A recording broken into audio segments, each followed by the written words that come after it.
Chapter 5, Lord of the Forest. Following the advice of Pegasus, Kaiba sets out to gather other powerful marshals for his new army. Kaiba's first likely candidate is the ruler of the deep Forest of Inzam, located on the eastern side of the continent. Rumour has it that this marshal can control the forces of nature and has a substantial following in deep Forest of Inzam. So, who could this be? Red 2 standing by, all 4 lit and in the green, and even though we can bring 8 marshals, there are only 5 of us. Marthas is dead. We don't get to use him again. We can poke his corpse with a stick, but that's about it. We don't know why we're dragging him along. Actually, we're not dragging him along. We're going to wind up discarding his body somewhere after we go through his pockets for change. But, Labyrinth Ruler. I'm going to modify his team somewhat.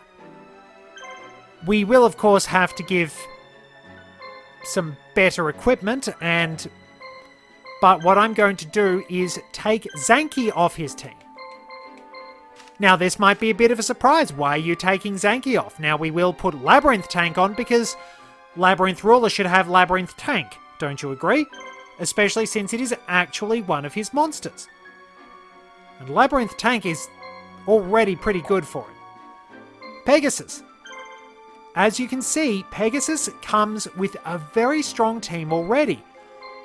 The HP on his team is great. He's incredibly tanky.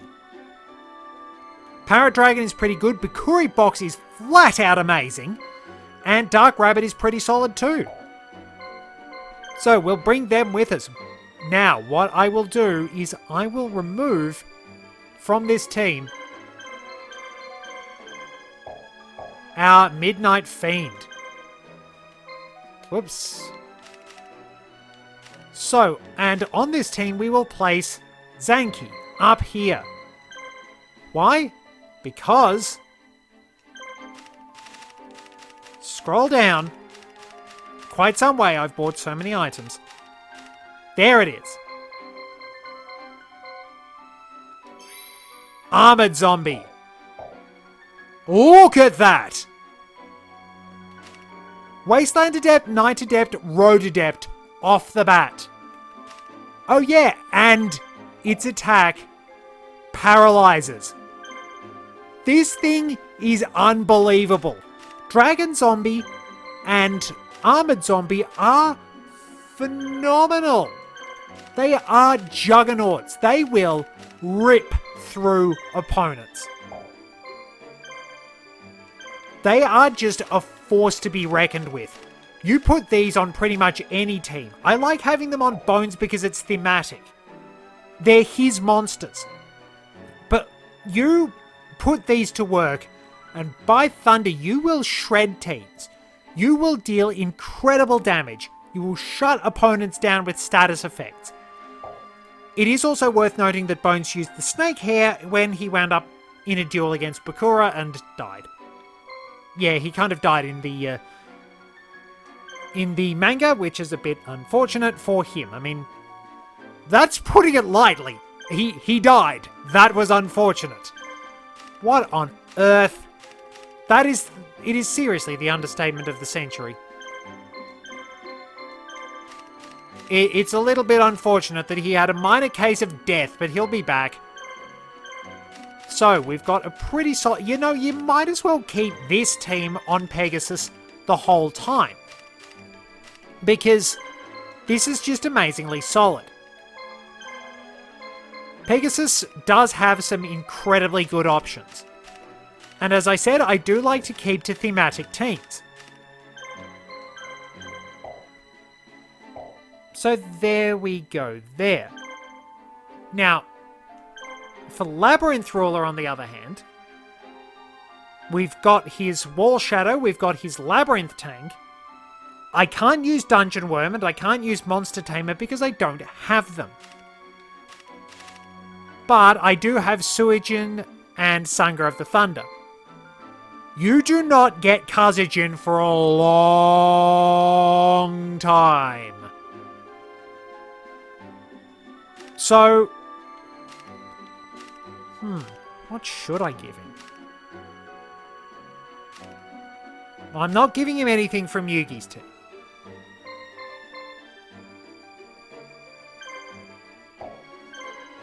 Yeah. Water Girl will do. She does pick up a fair bit towards the end.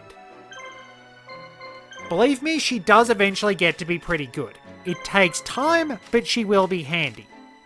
Seems to be a running case with a lot of Martha's monsters. They're kind of crap, or they're just crap at the start. So there we are. Labyrinth Ruler's team is fairly well outfitted. Mokuba's team continues to be pretty solid. And Bones is just going to wreck house. Kaiba, if things go south for Kaiba, then we can just bring out Obelisk. Marthas really had that coming. So we are now ready with all our nicely equipped teams. So if we want to battle in forests, we're fine with the Dark Rabbit. Bones' team is best served at night. But, point defense team. You want to defend a base, this team is looking pretty good. And Mokuba's just solid and dependable. So, I will save things here. Mokuba might be a bit of a joke character as well, and since the stories are kind of occurring simultaneously, we do know what happens. Mokuba is going to get kidnapped. So, we will prepare to face the Lord of the Deep Forest of Inzam. Who could it be? Well, it's not Bandit Keith, but think about it. Who is associated with forests, or at least the creatures that live in the forest? That's right, it's... Huh? Seto Kaiba, is that you? I'm the foreign duel monsters champion of Japan, Weevil. Never heard of you. What? You think you can make fun of me and get away with it? Huh. I expected the ruler of the forest to be a major player. Why don't you give up now and come work for me? Oh, you're asking for it. Work for you, huh? You'll be working for me by the time we're done.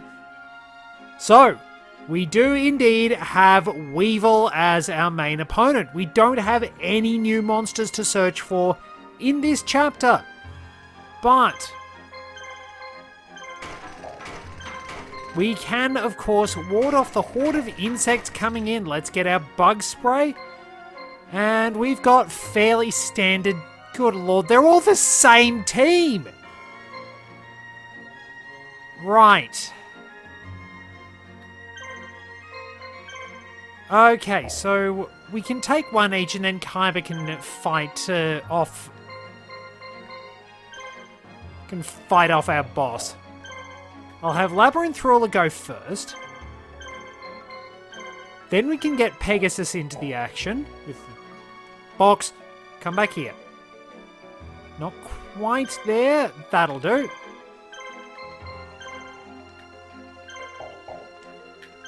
Mokuba. Bones. Move you over here. Get Kaiba's team.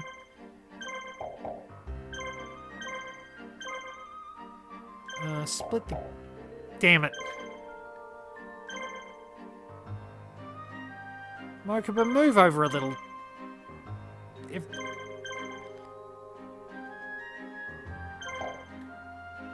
Alright, guns are firing. I need to get Kaiba out of the base.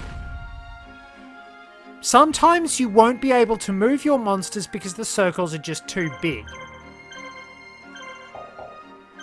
That shouldn't have been a problem. Why the hell was that a problem anyway? Okay, Pegasus, get ready to fight! We at least get to test out our new marshals now, and they'll be fairly capable. Or crap, depending on what you give them.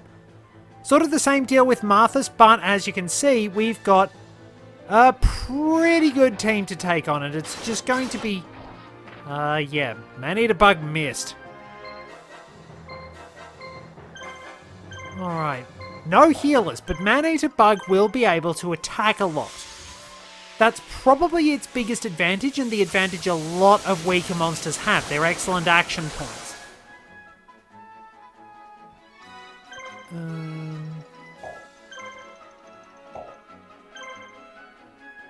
Let's just go here.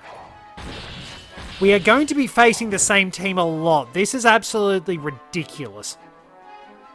And Acid. Now, there's a bit of a question. Due to its properties, in the Pokemon games, you'd really think that Acid and Acid Spray would be able to melt the defenses of Steel types. You know, kind of like how Freeze Dry is super effective against Water types. It was a nice advantage for Ice types, but it really doesn't do that much for them in the long run. Which is a bit of a pain, all things considered. The best Ice types are still Water types. Like, why don't they add in more things like that? Like Acid and Acid Spray are more likely to corrode the defenses of Steel types. Because, interestingly, the Corrosion ability, which is unique to Salandit and Salazzle, actually allows a Steel type to be poisoned. Steel type moves still won't hurt them, but they can still be poisoned. That said, if you're up against a Steel type, you are much better firing off Salazzle's powerful Flamethrower. I reckon they really do need to do more things like that with Pokemon if they're not going to actually mess around with the type chart a bit more. I still reckon Ice needs a lot of buffs because it's just terrible. Terrible defensively. One of the best offensive types. Bones, you come in next. Slowly marching spiders. This is basically Australia, the battlefield. Big insects. And arachnids. Because of course spiders and scorpions are indeed arachnids. Worth remembering that. Not really much chop though. But yeah, insects are definitely very different to arachnids. Arachnids have 2 more legs for one thing, but centipedes and millipedes don't actually have 100 and 1,000 legs respectively, because that's what the name essentially means. So 100 feet and 1,000 feet. Because that's the mille meaning 1,000 is where we get things like milliliter and milligram from. It's probably also why M stands for 1,000 in Roman numerals. I've always been pretty good with those. Not sort of meaning to boast significantly or anything like that. Jeez, it missed.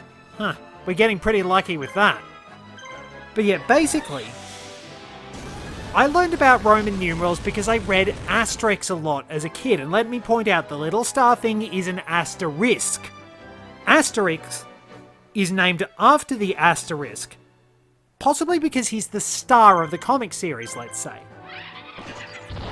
And likewise, Obelix is named after the obelisk. Just gotta make sure you get it right. I'm a little finicky about those things. But yeah, the standard I is 1, V is 5, so if you have a smaller number before a larger number, like IV, you subtract the 1 from the 5 to get 4. Or, for example, if you've got... It's only specific ones, like you wouldn't have LC, for example, C being 100, because that's just L, 50. You might, however, have XL, which is 40. You could have, I believe, CD, which is 400, or CM, which is 900. For example, MCM something or other, all that text you see, like when a TV show or something like that is made in the string of Roman numerals, that's basically a fancy way of denoting the year it was made. But I suppose the really good thing about Asterix is the fact the humour is conveyed so well across many different languages. That's the series' greatest strength. The fact that so many puns were able to be made across so many languages. They had such good translators for that, and it just becomes so incredibly funny, clever, and creative. It's probably suffered a little bit as time went on, because the original creators unfortunately passed away.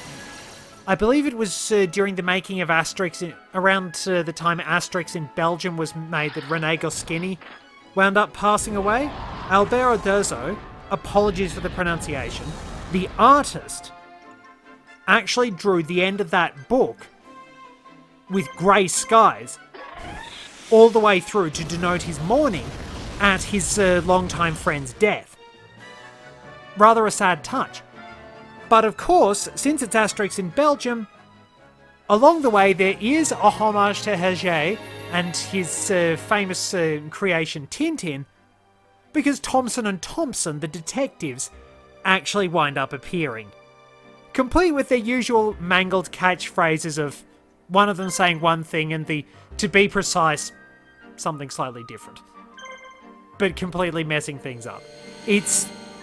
And the whole thing is just so well done. All those puns in the names and things like that. Like you have the very important chief vital statistics.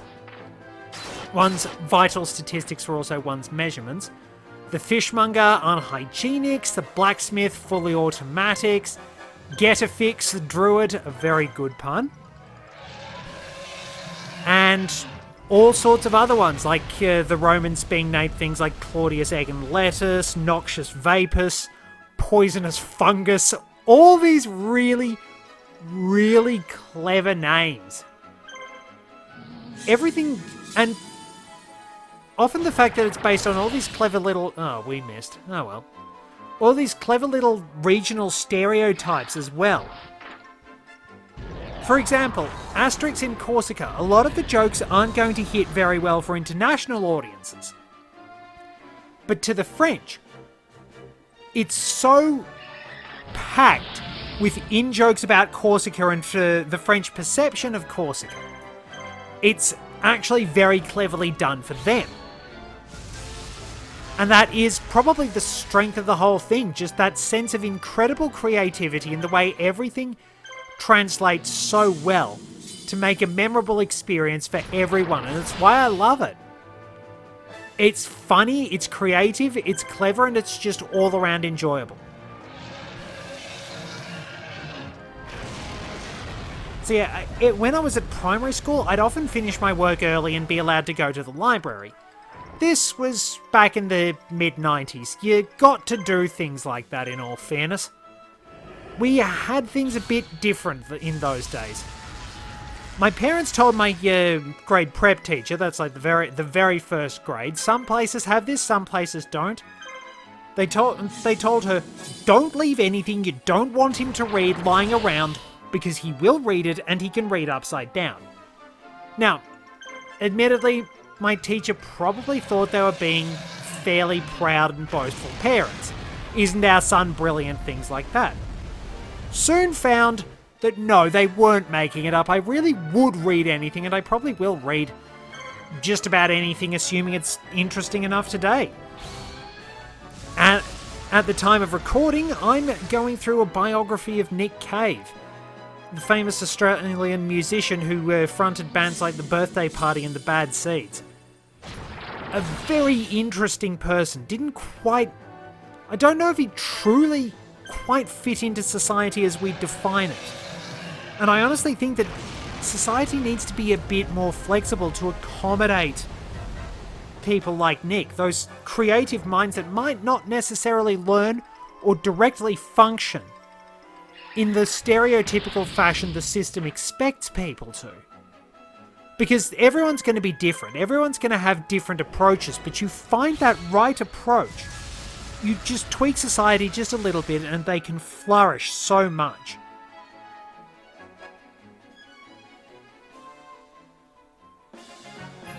There we are, another battle down. We'll be able to loot surrounding areas.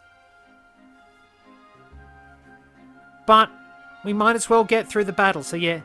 Tintin was sort of like those classic adventure stories. We've got one more spider.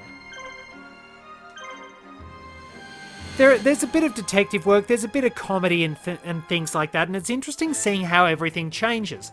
Like, Thompson and Thompson ultimately become a bit more bumbling, but they still do have their moments of competence along the way. And there are some very good bits for Captain Haddock. He is perhaps the embodiment of alcohol-induced idiocy in his first appearance, when he decides that they're getting a bit cold, so he lights a fire to warm them up. In a boat, using the oars as kindling. Needless to say, it doesn't go particularly well, but he does get a lot better from then on. The insults Haddock spits are also incredibly creative. But I think probably my favourite moment from him in the entire series, I think it's in the Red Sea Sharks? I believe it's that, I can't quite remember, but I'm pretty sure it's that one. When Haddock and Tintin have managed to take over a ship that the villains own, they wind up finding that rather than going on the code of coke, at the time being a type of coal used as fuel, what the coke the ship's owners are referring to are actually slaves being brought from Africa, and Haddock goes ballistic. He starts bellowing at the crew as they wind up fleeing in the lifeboat, full of utter fury. Obviously, the insults are his usual incredibly flowery and creative stream of invective. But I can imagine it being a lot more savage in other circumstances. You get this beautiful flow of insults. Tintin points out that he eventually thinks they're getting a bit too far away. Haddock runs off to the bridge, comes back with a megaphone, and continues abusing them until they truly are out of earshot. Some things do set him off. He's an incredibly good friend. He will go to amazing lengths to help out Tintin. But like, if you are involved in slavery, then it's pretty clear it's an amazing berserk button for Haddock, and the results are, well, justly deserved, but also incredibly hilarious at the same time.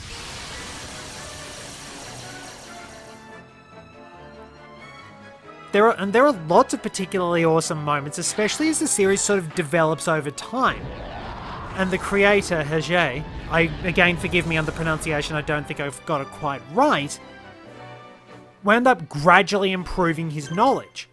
The first couple of books, Tintin in the Land of the Soviets and Tintin in the Congo, he was very much ashamed of and wound up fixing up. He gradually got a lot better with things as time went on, doing a bit better research, being fairer in his portrayals of various groups.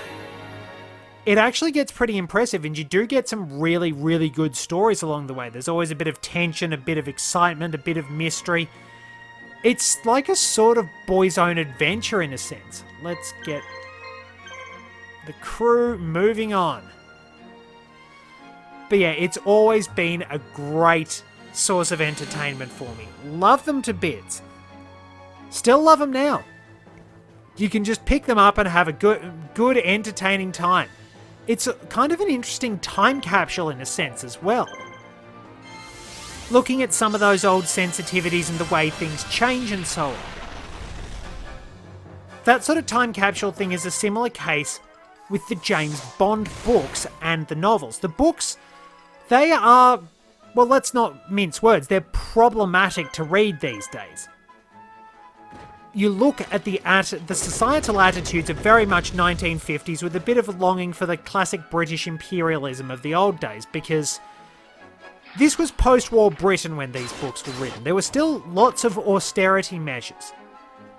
The fact that there are all these bits focusing on food in the books, that was incredibly exotic to a lot of people in Britain who were putting up with, like, eggs and chips. That was the height of culinary sophistication. You had that. But then you wound up having all these beautiful exotic meals well described. You had all these exotic locales that people could only dream of. Though, while there was a lot of misogyny involved in the books, like, you compare, from Russia with Love, you compare the portrayal of Karen Bay in the books compared to Pedro Armendariz' work in the movie, and oh boy, you cannot look upon the way Karen behaves in the books very well. You cannot look on that with any sympathy. But there's much more of the charmer, much more sophisticated, a bit more respectful in the movies, even if there are still a few problems along the way because of how times have changed. Times and attitudes move on, and the James Bond movies are good time capsules as a result. I'm not saying that I defend some of those values, like you read some of the values on display in Goldfinger, especially regarding the LGBT plus community and the way lesbians are treated particularly. I wouldn't defend that. It's just sort of a straight up, this is what those attitudes were at the time. I don't condone them.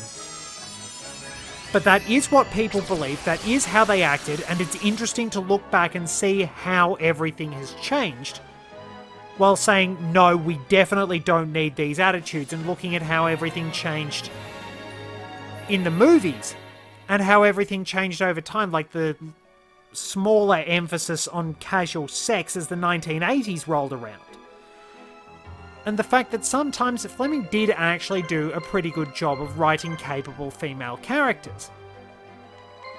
Not always, but it's very interesting comparing a Honey Rider of the movie, where she's kind of useless, to Honey of the book, where she is a bit naive because she hasn't had the conventional education, she hasn't been in society as we know it, but she's still incredibly smart. She doesn't fall for the whole dragon thing and quickly picks up on everything. And the bit where she's supposed to be overrun with crabs, she actually realizes very quickly that Dr. No is talking through his hat. Doesn't know what he's talking about because those crabs don't attack people the way he thinks they do. Subsequently, she just winds up chilling out, letting them pass, escapes, and nearly hits Bond in the nuts when trying to make her own breakout. She's also very knowledgeable about the natural world, and Bond even admits that because she's been teaching herself from an encyclopedia, she probably knows more than he does. She's book smart, but she's not street smart like Bond is. She's still pretty capable though, compared to how useless she is in the movies. There were some good characters in there, but societal attitudes were major troubles. So it's important to understand the attitudes of the time. Obviously, we are very, very glad those attitudes have gone, but it can be a fascinating look at how times have changed. That's kind of the strength of the Bond movies for me. I don't need anything there. But I suppose that's just me sort of philosophizing. Let's get Kyber moving, and then we can battle Weevil. At least I've had a fair bit to talk about this time around. Just sort of going back on some of the things I really do enjoy. Now we need our trader.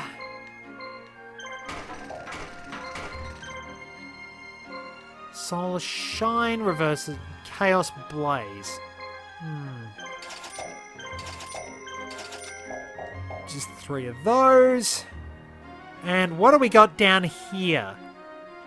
So yeah, no profiles this episode, but hopefully just this little discussion on some of the things I like has been reasonably enlightening along the way. At least I hope what I enjoy is something meaningful for people. Yeah, we don't need those. They're bog standard. So we'll go back to where Robotic Knight is wandering along.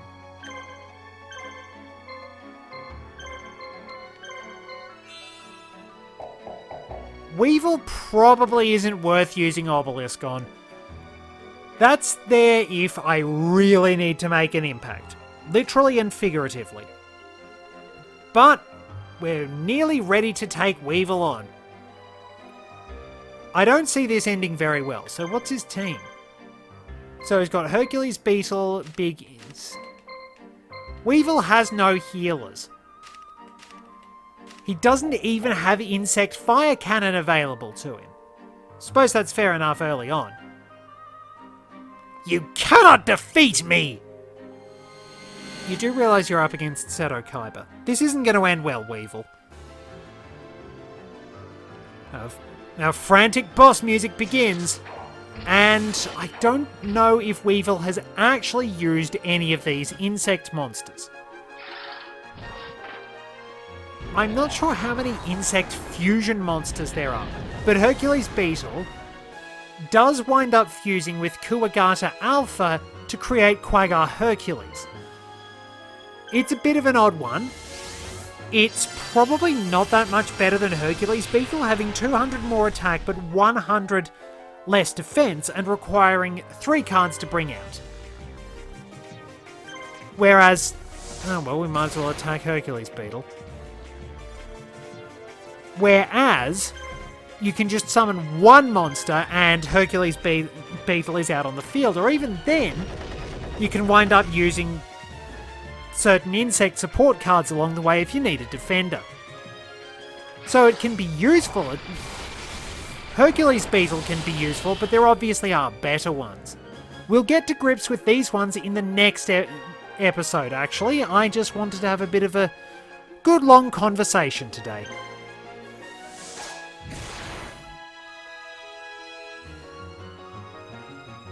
And we're pretty well charging through this. It's not too hard, all things considered. Probably a little tougher when you're early on. But as you start steamrolling through the game, things get so much easier it's not funny. You come in with good equip items, a few special moves, and you can make mincemeat out of these teams.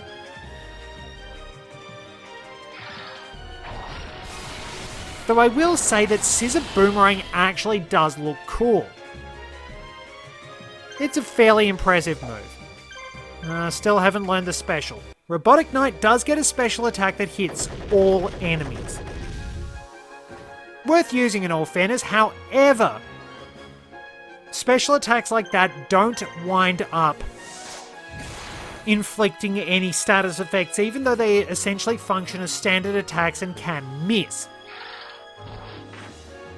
So you're not going to be able to confuse enemies, stuff like that.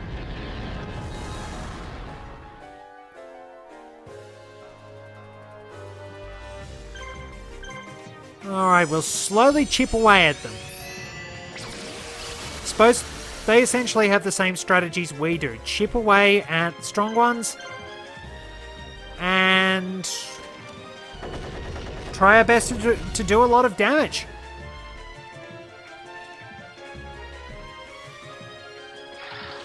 Of course, that is the one downside with confusion. They just, if they're targeting one monster, it gets annoying fast.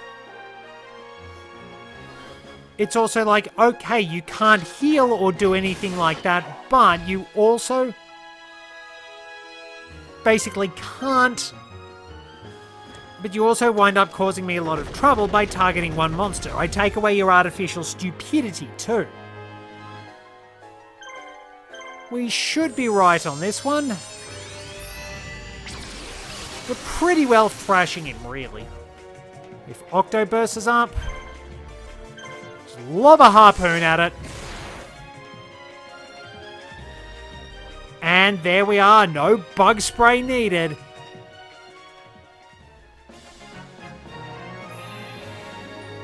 Weevil Underwood, more like Weevil Underwhelming.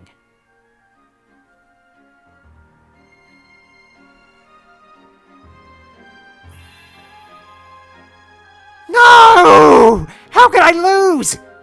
I told you.